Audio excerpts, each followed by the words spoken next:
Well, old President Trump has apparently brokered some kind of ceasefire in Syria. They're calling it sort of the U.S.-Turkey ceasefire, which is interesting considering that, the U.S. and Turkey were not the ones that are actually fighting. It is, in fact, Turkey and the Kurds and Assad, and the FSA that are, well, and SNA, sorry, is what they're calling themselves now.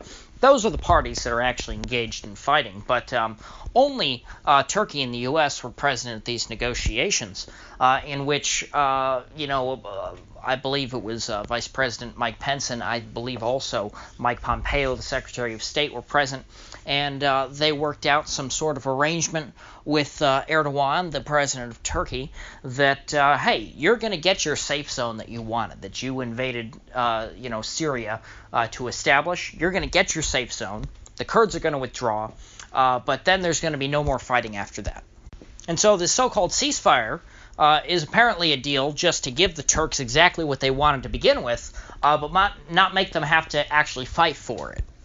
And so militarily, in effect, this is, less so a ceasefire and more of an organized, a negotiated surrender of the Kurds. Because the way a ceasefire works typically is that you freeze the battle lines right where they are, and everyone just sort of digs in and stays in place, and then the lines don't shift back or forth at all. But in this case, they're saying, hey, we're going to draw a line right here.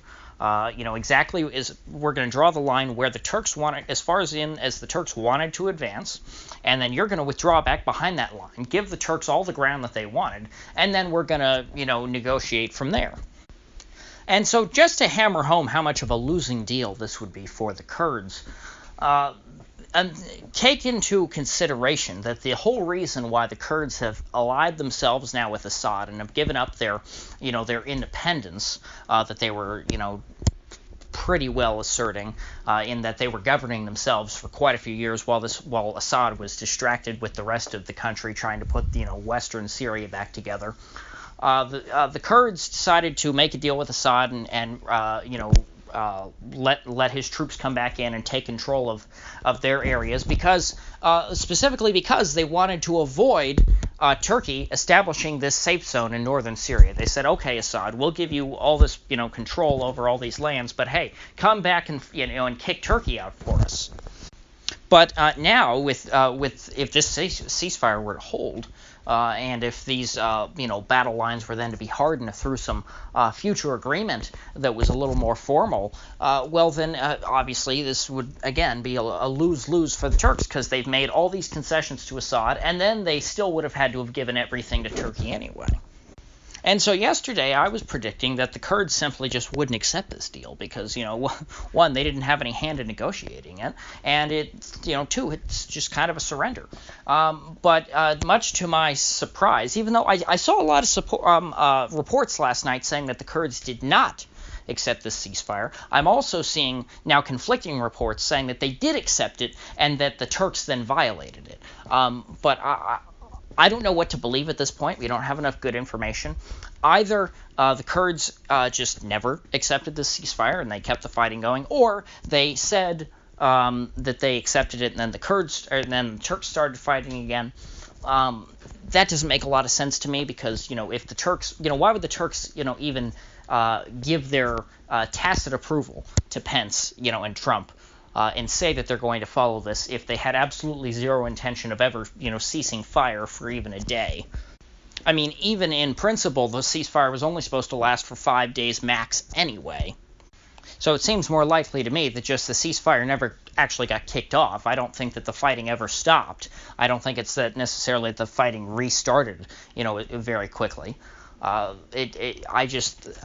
I said yesterday, and of course I'd already made my video for the day, so I didn't make another video, but I was saying on Twitter that this is dead on arrival. And I was arguing with some MAGA types because they were walking around and touting this and saying, "Oh my gosh, Trump's such a great diplomat. This is a great diplomatic coup. Look at this. All these Democrats were so mad that he pulled out of Syria." And they're right that I certainly don't support the people who are mad at Trump for pulling out. I'm glad he's out. Trust me. But his supporters are on there trying to argue like, look, Trump's cleaned up the situation. He's fixed everything without having to send in troops. He's ended this great big war. No, he hasn't. This agreement is completely unworkable. It is totally one-sided. And frankly, if the Turks have already gotten this much, they're probably going to get greedy and want to keep pushing further inland anyway and take more territory. Especially once you've got the war machine kind of cranking, you want to keep it going and keep it rolling. That's how militaries normally are. Famously, the U.S. Army was the same way after the Korean War when they defeated the North Koreans and pushed them out of South Korea. Douglas MacArthur wanted to keep marching all the way to Beijing and to overthrow the North Korean government of Kim Il-sung and also the Communist Chinese government of Mao Zedong. Yeah, so I think that it seems pretty true so far that the ceasefires had no effect. And it seems increasingly the case to me that Erdogan doesn't have much respect for Trump as a man. Trump's sort of his rough and brash demeanor, I think, helps him in certain situations when it comes to international affairs, but other times I think that people think he looks kind of dumb. That certainly seems to be the case, with most of the very stodgy and stuck-up Western European politicians. They don't really like Trump's style, but Erdogan, I think, finds it particularly distasteful based on the way he's acting. He seems, the body language during his meeting with Pence and his expressions on his face, he just looked very unhappy and contemptuous and did not want to be there. And of course, there's this letter that Trump wrote to Erdogan over the last couple days that a lot of people were, getting a little too excited over and clutching their pearls because Trump was wrote a very unpresidential, as they say, sounding letter. And the gist of it was, Trump was trying to bully Erdogan a bit, and so he was saying, hey, Recep, which I believe that's how you say his first name, don't be a tough guy. Tough guys, they sometimes they make bad decisions, and then that comes back to bite them. And you know what? You don't want to be remembered as the guy who did some bad stuff in Syria, and I don't want to be remembered as the guy who destroyed the Turkish economy. So for both our sakes, don't be a tough guy, Recep. Don't do that. And Erdogan did not appreciate that tone.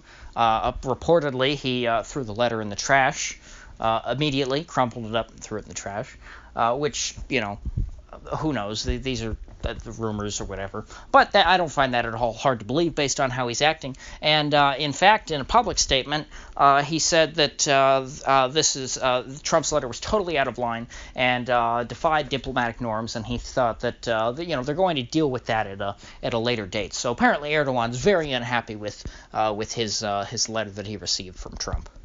So I doubt that he's going to have to listen to much of what the U.S. has to say about what he's doing in Syria. Apparently, there's also the other Western European powers are going to be meeting with him soon about it. Johnson, Macron, and Merkel. So obviously, things are far from over. And I will continue to follow them, so if you've gained anything of value out of this video, I'd appreciate it if you click that like button and share this video. And if you haven't already, please do subscribe, because I do upload every day, and I'd hate to have you miss one. So I'll see you folks back here tomorrow.